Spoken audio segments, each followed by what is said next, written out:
అందరికీ హలో. ఈరోజు మనం ట్రాన్సిస్టర్ను ఎలక్ట్రానిక్ స్విచ్ మరియు సిరీస్ వోల్టేజ్ రెగ్యులేటర్గా ఎలా ఉపయోగించాలో నేర్చుకుందాం. వాటి గురించి మనం అర్థం చేసుకుందాం. సెషన్ లక్ష్యాలు.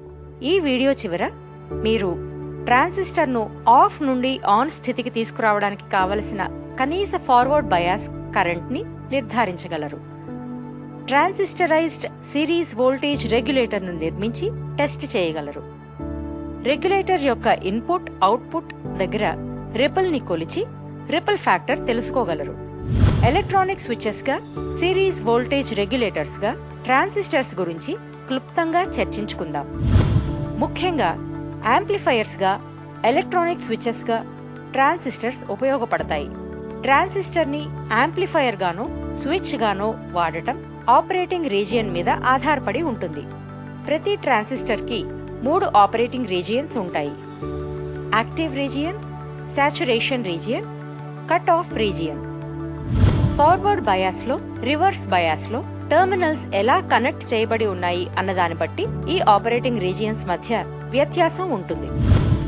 ట్రాన్సిస్టర్ పనిచేయడం కోసం డీసీ సప్లై ఇవ్వబడుతుంది. ఈ డీసీ సప్లై ట్రాన్సిస్టర్ యొక్క 2 పిఎన్ జంక్షన్స్ కి ఇవ్వబడుతుంది. దీనివల్ల ఈ ఎమిటర్ మరియు కలెక్టర్ జంక్షన్స్ లో చాలా వరకు క్యారియర్స్ యొక్క పనితీరు ప్రభావితం అవుతుంది. మన అవసరం ప్రకారం ఈ జంక్షన్స్ ఫార్వర్డ్ లేక రివర్స్ బయాస్డ్ గా ఉంటాయి. ఫార్వర్డ్ బయాస్ అంటే positive voltage P type material కి అప్లై అవుతుంది, negative voltage N type material కి అప్లై అవుతుంది. రివర్స్ బయాస్ అంటే positive voltage N type material కి అప్లై అవుతుంది, negative voltage P type material కి అప్లై అవుతుంది. ఈ బయాసింగ్ విధానాల వల్ల ట్రాన్సిస్టర్ సర్క్యూట్ 3 రకాల ప్రాంతాల్లో పనిచేస్తుంది: active region, saturation region, cut off region. Active region transistor ఈ మోడ్లో కరెంట్ యాంప్లిఫైయర్ గా ఉపకరిస్తుంది. యాక్టివ్ మోడ్లో 2 జంక్షన్స్ వేరువేరుగా బయాస్ అయి ఉంటాయి. Emitter base junction forward bias అయి ఉంటుంది. Collector base junction reverse bias అయి ఉంటుంది.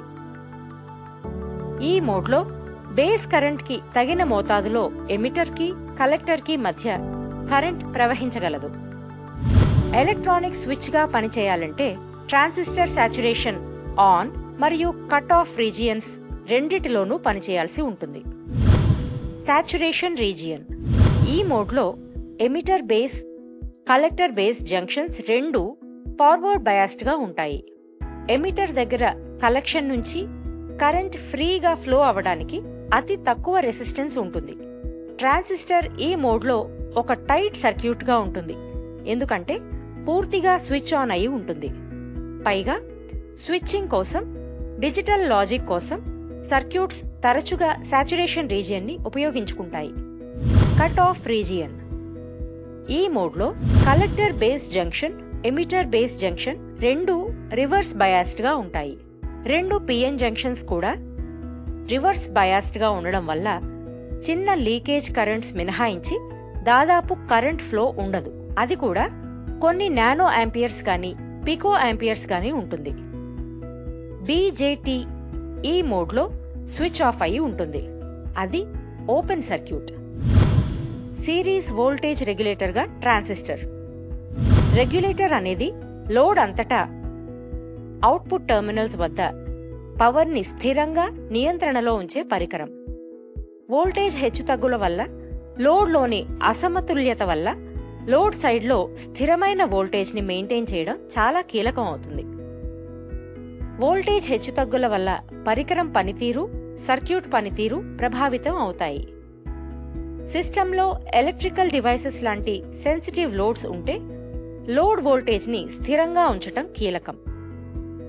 సెన్సిటివ్ లోడ్స్ తో పనిచేసేటప్పుడు పవర్ నాణ్యత అనేది ఒక సమస్య, ఎందుకంటే అవాంఛితంగా ఎదురయ్యే హార్మోనిక్స్ వల్ల లోడ్ పై ప్రభావం పడుతుంది. దానివల్ల అనుకోని నష్టాలు వస్తాయి. లోడ్ వోల్టేజ్లో హెచ్చుతగ్గులు లేకుండా రెగ్యులేటర్ స్థిరంగా ఉంచుతుంది.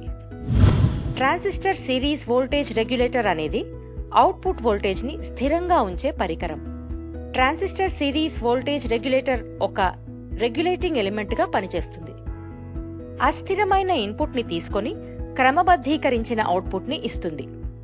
ఈ సర్క్యూట్ ట్రాన్సిస్టర్ సిద్ధాంతాన్ని వాడుతుంది. బయాస్ వోల్టేజ్లో మార్పుని బట్టి ఇది రెసిస్టెన్స్ని మారుస్తుంది.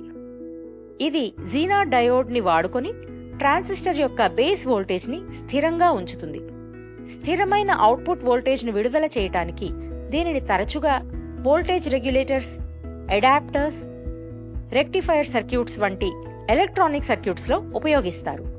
రెగ్యులేటర్ని అవసరాన్ని బట్టి లోడ్తో సిరీస్లో, షంట్స్లో కనెక్ట్ చేస్తారు. ఈ ప్రాక్టికల్ చేయడానికి కావలసిన పరికరాలను, వస్తువులను సమకూర్చుకుందాం.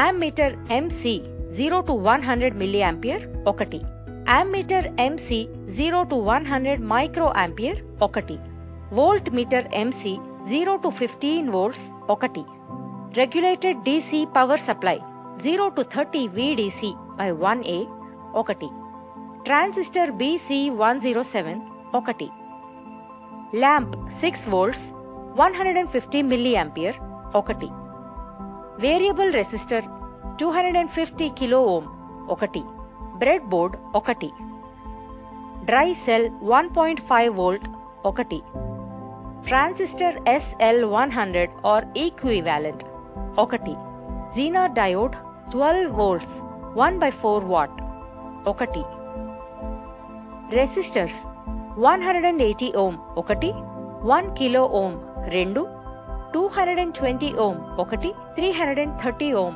1, capacitor 10 microfarad 25 volt 1, LED red colour 1, hookup wires red and black చెరొక మీటర్.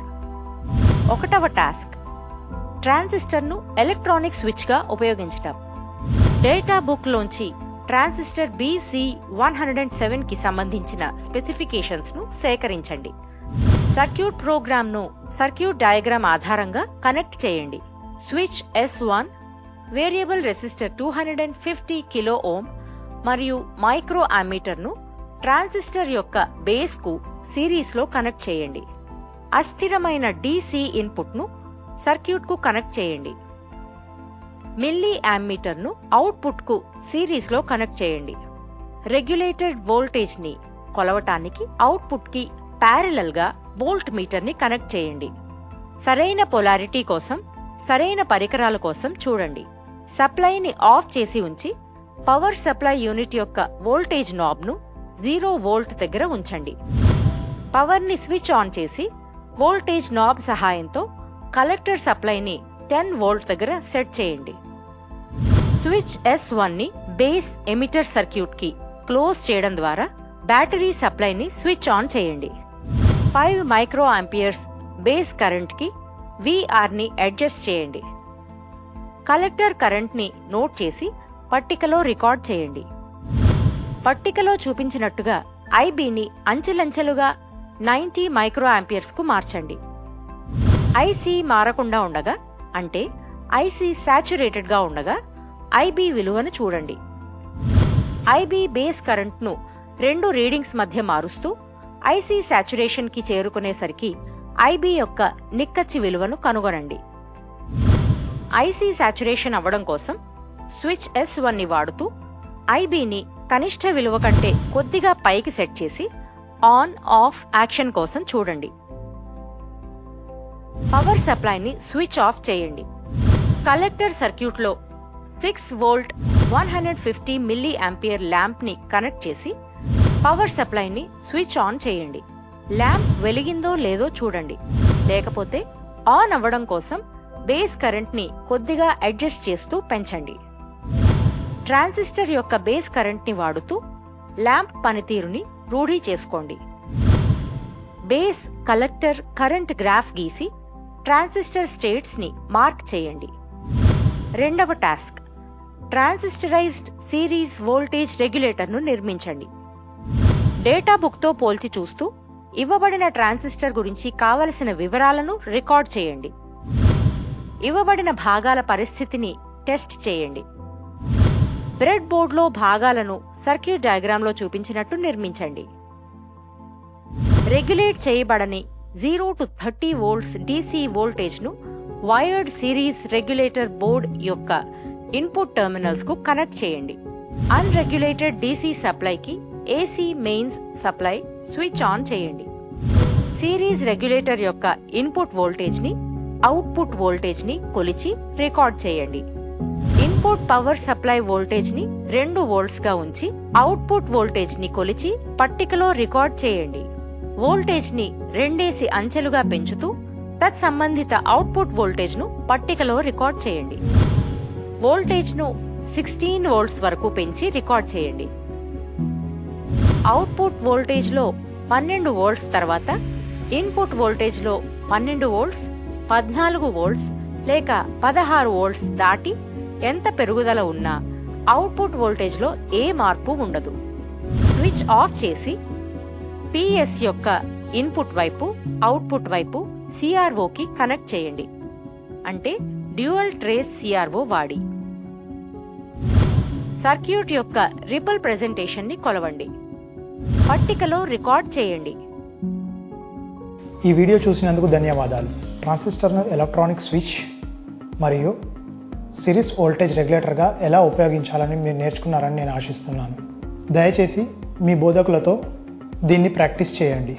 Happy learning.